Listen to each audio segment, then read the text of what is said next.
Hello friends and enemies, welcome to Happy For Now. It's me, Isabel, here with a discussion video for you today. So this was something that was going to be in Romancelandia Monthly, and the more I thought about it, the more I processed it, the more voices I listened to in this conversation, the more I realized this needs to be its own video because it's gonna be a lot to talk about. So today we're going to discuss the idea of platforming problematic authors, what that means, who has a platform, how I personally handle it, how I feel about it, all of these things. They're going to be timestamps down below if you want to jump around. We are going to start, personally, I think, by defining some terms we're going to be using here, because I think there's a lot of people who don't understand this fully. This is what we see happening in a lot of social spaces anyways. It's not just a book talk exclusive problem. I see this across the board on all bookish spaces, and it's really disappointing and disheartening sometimes. You know, there have been people I've liked and content I've enjoyed who then turn around and show to me that they don't actually care. So let's define the conversation that we're about to have, and these are things we'll keep in mind as we continue the discussion, okay? So first of all, platforming. What do I mean when I say you're platforming?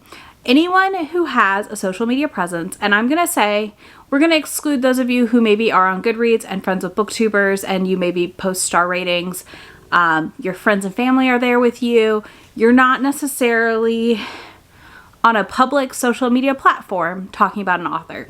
So platforming to me is when you have a public platform on the internet where you talk about books and have the potential to go wide with it, right? So TikTok, YouTube, Instagram, any of that that's public and people can just see, that's a platform. That platform, no matter how big or small, is still a platform, okay? Because like TikTok space, right? You could have 100 followers and go viral.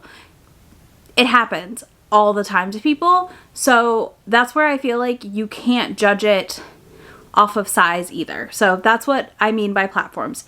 You have platforms that are public facing and you discuss books on them. So that's what that is. And then platforming would be when you take that space you have publicly and are talking about an author. You are advertising to them. You are a marketing machine for that author. Whether you post one video, like you just do one thing, that's still marketing for the author, okay? That is having a public platform. You are marketing their book for them. You are selling that book to other people. That's platforming. Now we're going to define problematic and who we're kind of gonna discuss as like the general for this, because I think they're the easiest authors to identify. We're gonna talk about J.K. Rowling later in this conversation. She's not in the problematic author list that I'm gonna give you right now. Like she is, but I feel like she is also beyond that step, which I've seen discussion about as well, and I agree with. We'll get to it though, okay? So think about Colleen Hoover, Sarah J. Maas, Jennifer L. Armentrout, Kate Stewart, authors that we have had repeated discussions about issues within their work, okay? That's a problematic author. An author whose work or beliefs actively do harm to marginalized communities. That's what we're defining a problematic author as here. I think these are authors that there's been enough discourse that most of us know there are issues. And again, not everyone. We'll get to that part. You know, you can't know everything all the time. But the other point I want to note here is no one is going to come in the comments here and talk about cancel culture, because at the end of the day, that is not a real thing. And the belief that it's a real thing is bananas to me, because I think the only place I've seen cancel culture like successfully happen is in very right-leaning spaces, because for some reason, I guess it works over there, but I don't even know that that actually works, because any author I've seen that's been canceled, I've still seen them have plenty of books gain traction. So when we talk about some of these problematic authors that have never been canceled, part of that is because their reach outside of bookish spaces is massive. And that's okay. Like not everyone is going to know things. And we have to consider the fact that like, while we're in a bookish space promoting them, what is that saying to our community? So yeah, that's again, more to come. But those are our basic definitions for this conversation. I just want to have some ground rules set here on how we're going to discuss this. The first thing I'm going to pose here is, can you read problematic books? Yes, everyone can read problematic books. That's fine. What you do in the privacy of your own home and on your Kindle or wherever that people aren't seeing and you aren't on a platform talking about, you can do whatever you like. This is not book banning. No one is coming to make it so no one can read the book. If anything, people just want you to be aware of how an author's beliefs are reflected in that book. Again, separate the art from the artist conversation, coming. But I also think something to be conscious of, even if you're just, let's say, you know, we're going to talk about you're an at-home reader, right? That is fine. You can pick up whoever and whatever you want to read. It's the moment you take that out of the privacy of your own home, the space of your own home, and take it onto a platform and discuss it. You no longer get the privilege of living in the bubble that is just reading at home, right? I know plenty of people who read in the privacy of their own home. They may pick up books that I go, oh, you might want to know X, Y, and Z. And they're like, oh my God, thank you. Because they're not as plugged into the space. I had to explain who Colleen Hoover was to my mom. She had no idea. So like, this is what I'm saying. Like, in the privacy of your own home, she did not pick up a Colleen Hoover, but I'm just making the point. Like, not everyone's going to know, right? I do think something you can do as just someone reading in your own space, you can be conscious of how you pick up problematic authors' books. So one big resource obviously is the library. It's a great way to pick up those books that maybe you're curious about. Maybe you want to understand the hype. Go to the library. They are not making as much money off of you that way, and you can just help reduce the final money in their pocket. You also can do things like go to the secondhand bookstore, buy them used, buy them on Pengo Books, Macari, whatever. You can pick up the book used. It's not hard to do. So like, there are options to like acquire those books that you do want to read and check out, or maybe investigate the issues within without putting money directly into the author's pocket. Like, all those things are fine, and those are great ways to do this. I have picked up problematic books. I mean, I've read Colleen Hoover, and I've discussed in length in videos about her. I got it through the library, though. I'm not putting dollars in her pocket in the same way as if I buy a book at Barnes & Noble. I'm also not pushing her up the bestsellers list or anything like that when I do it that way. I think one of the biggest things I've noticed in the reader space as far as wanting to read problematic books is that there's this thing of they want to read problematic books, and then they want to get on their social media platform and talk about them without anyone telling them about the issues of the book. And I gotta say, most people telling you about issues in a book are pretty well-meaning, and they just want to make sure you're informed as a reader, because not everyone's going to know everything, right? And because of that, I feel like this is where like the discussion is like stalling out and like getting muddy in spaces. There's a lot of discourse about it, right? People who are mad that they can't just read whatever they want and talk about it. But at the end of the day, if you're reading books by someone who is transphobic, bigoted, etc., those views inevitably are reflected in their book, whether you realize it or not. And we're all on a journey to learn to do better with these things. And part of that journey sometimes is being told, oh, hey, by the way, here's a thing in this book that you may not have known about, or that this author does. If you don't want to hear it, don't put it on a social platform. And if you didn't know, it's very easy to say, oh my gosh, I had no idea. I need to go research this. I don't think readers with platforms are allowed the privilege to come on a platform and talk about a book that causes harm to marginalized communities and then yell at the communities for telling them about the harm in that book. And that's where my takeaway lies in this discussion, is people really want to be able to, and by people I do mean white women, want to read whatever they want, not have to think about it, come back to the platform and talk about that book without anyone in the comments making them feel in any way guilty for consuming or liking the book. Again, you can like the thing. You don't have to like it out loud and publicly. That's it. You can say, I can tell you, plenty of books that are very problematic had big impacts on me as a reader. Does that mean I am out here just basing my entire content on them? No, because that would be boring. But two, because I know they harm marginalized communities, and that is the last thing I want to do in an active way that I know I can avoid. Next up, what if I have a platform and want to talk about whatever I read? Problematic or not, I don't care about marginalized communities. This is the problem that I have here, is that I feel like people who want to do this still also want to hold community with people from marginalized communities. And they want to either A, take advantage of them in some capacity, or have the friend who is the person that will verify their opinion that, yeah, this is totally fine. This is not harmful. This is, it's good representation, even though XYZ is wrong with it, according to more members of the community than that one person who is agreeing with you. I think that you know, here there's some grace to be had here when it comes to reading problematic authors and not knowing. We can't know everything, right? And some things are pretty new. Like, I'm not joking when I tell you, I feel like once a week I find a new author that I'm like, oh, I had no idea. But like, you know, we're not everywhere at once. There's always room to learn. So I think it's really important that when you get the criticism or you are told by someone an issue with a book, you absorb that information and then maybe reflect on the book and think about how that would impact you if you were part of that marginalized community to some extent.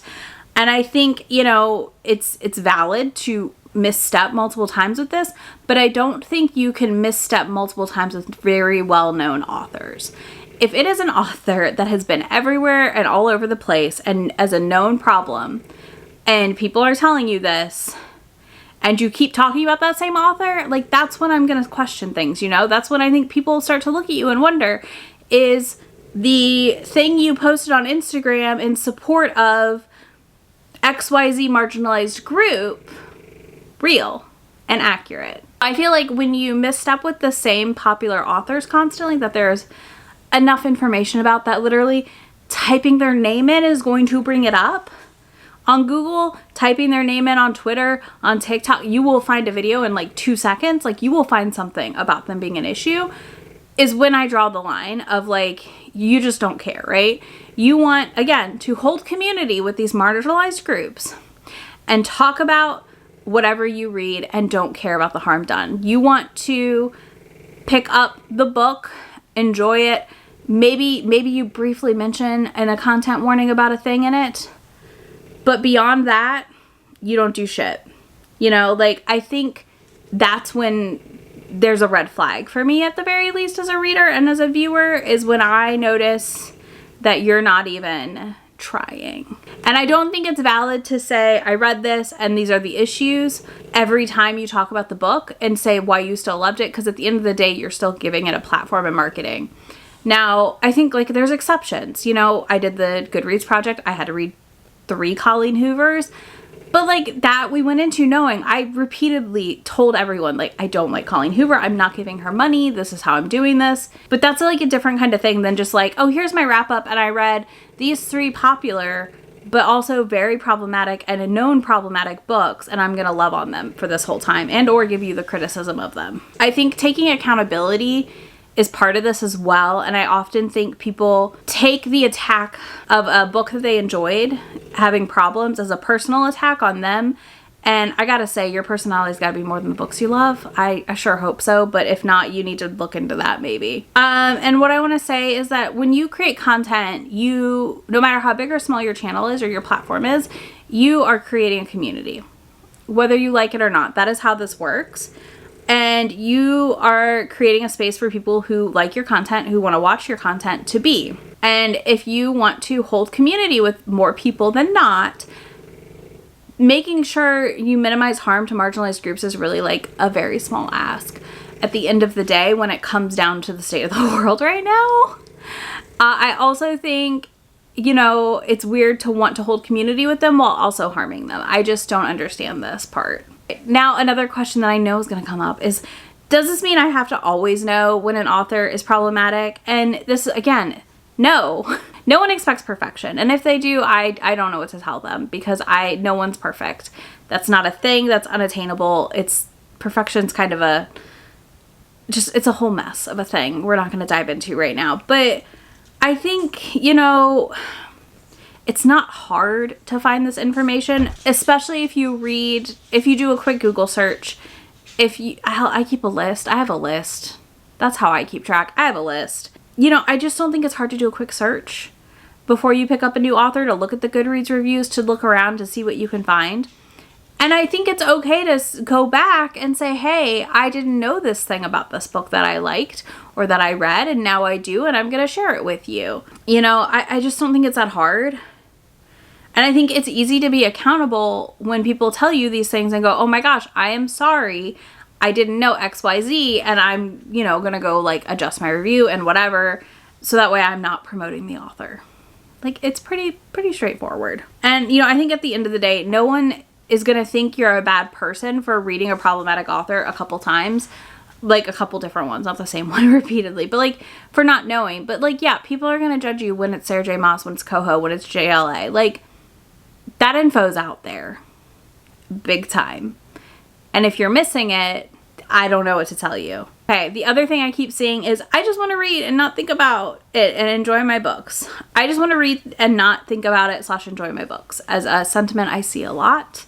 And here's what I'm going to say. You're on the internet. You're out in the open. People are going to say what they're going to say to you. And if that's what you want to do, go for it. But you cannot be mad when those people that don't want to hold community with you don't hold community with you.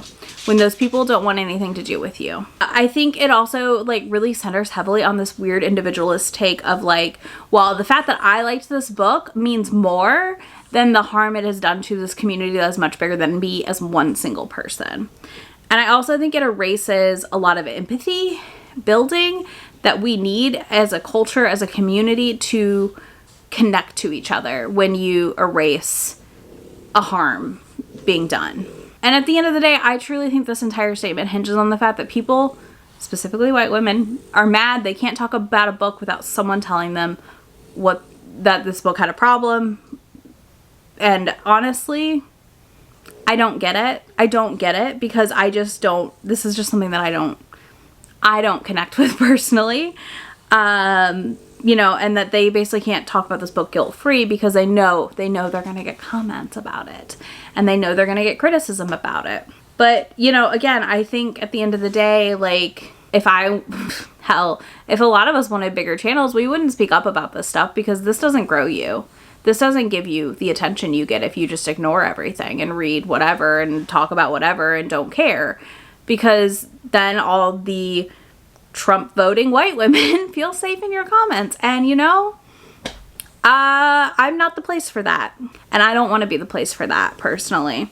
And I stand by, if an entire book is going to be your personality and then you're mad because they got called out for being problematic, I don't know. Find a new personality, y'all. Just find a new personality. Like, I think you need to do some internal investigation on yourself in here to figure it out.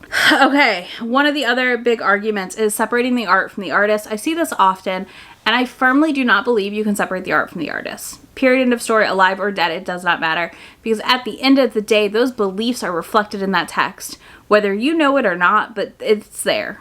It is there. Okay, this is where we're going to talk about J.K. Rowling. She is a billionaire, right? And her influence from the series has allowed her to be a billionaire.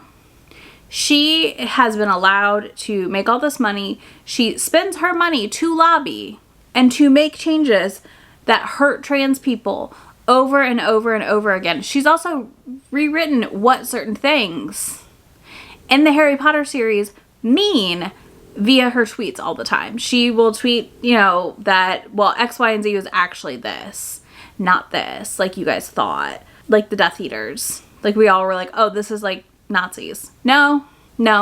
That's, you know, she's like, no, that's not what I was saying with that. You know, she has sat and twisted these narratives in her story that also do have problems. I'm not going to deny that. Did I know those problems when I was a child reading them? No. But do I see them now as an adult? Yes. And I can acknowledge them and know that, like, yeah, something that's really precious to me as a child has been destroyed because this author's a piece of shit. And it's just not hard for me to reconcile this fact, right? She's a piece of shit, and I'm not going to give her more money or attention. But I also think, again, she's on another level from other problematic authors due to the amount of money she has. Now, who knows how much Colleen Hoover has? She did sell more than the Bible last year. But I'm just saying, like, she's actively lobbying against being a TERF. Like, she's actively being a TERF. And she actively is lobbying to harm trans people. I don't know how you separate that from the art. I don't think you can. I do think there is room when a person has died and been dead for a while to separate the art from the artist a little bit more, but also you still should know their beliefs when you go into a book so you can understand the things happening and what influenced some of these beliefs in the book. And I just don't think that's that big a deal. You know, I think about what happened with Kate Stewart and her books. You know, she had really terrible racism in her book, Drive. And how do I separate that from the artist when, yes, she's fixed it, I know, but still, when she then, like, her response is, oh, I have a Mexican friend. Like, what? No, that's weird. That doesn't make it okay. I can't separate that art from the artist. I just don't think that's a thing you can do when it comes to these situations. And again, I think the more I find out about authors, the more I see reflected in their views for a book. So if I find out an author is racist or that, like Danielle Laurie, I never read, but I'm sure if you read her books, you would find racism in them because she doesn't care. Like your worldview, how you see everything affects everything you do. Whether you think it does or not, it affects every single word an author puts in a book. It just is what it is. Like, that's how this works. I don't think there's a world in which you can be so, like, bigoted that it does not somehow come out in your book. I just don't think that exists. All right, and then I got a couple questions, so I'm going to answer those. Basically 2 that I didn't already answer, I feel like. So one question I got was, do I feel comfortable as a viewer watching people who don't have the same standard as me? This for me varies. I think it depends. If they are someone who I find is doing performative posts elsewhere to be deemed an ally, I don't like using that word. I don't like labeling myself or that or anyone that, because obviously it's not my place. But 2, I feel like it's one of those words that like a lot of white women have taken on to be like, I want to be this, and you know, I want people of color and other people to give me like pats on the back for doing the work. And that's not the point of doing the work, in my opinion. For me, it's truly just about like dismantling white supremacy. That's another story. Either way, I just think it's important and I don't need back pats for doing it. So for me, my standard is, it's hard because I do generally look to see the same standard that I expect. I allow people to have mistakes. I allow people to have missteps. And I think a big part for me is seeing how they react to criticism. If someone reacts to criticism in a way that is like really like, I can't, you know, don't critique me, I can't handle it because my mental health, or I don't care, I'm out. Like, I'm out. I just can't. But if somebody is like, you know, makes some missteps, gets critiqued and says, oh my gosh, I'm so sorry, I had no idea, I'm going to learn more about this, and you can tell like did some work, I'm fine. It's cool. I'll keep watching. So like it varies, because I think it also depends on like how many missteps are they making, and is it really, really popular, well-known, problematic authors that like there's no way you haven't heard about this, or is it authors who, you know, just maybe are newer to the thing of this being a problem. Maybe I just found out about them even. That's where it varies for me. So yes and no, it really is a variable for me here. Like I said, I've stopped watching some people that I was pretty excited about their content because I realized pretty quickly that they're all talk, no show, or that they truly, again, just want to hold community with people, but not also protect those same people. And that's something I can't do. How to research if an author is problematic if you're new to this and you want to be cautious. So one tip I have is keep a note somewhere, whether it's on your phone, a Google Drive note, something that tells you that you can jot down authors as you find things out. And you put why. I have notes and they tell me why. You know, has the author apologized? All that stuff too. I think Goodreads reviews can be a really good option. You can go to those 1-star no rating reviews, and usually if an author's doing some shit, there's something.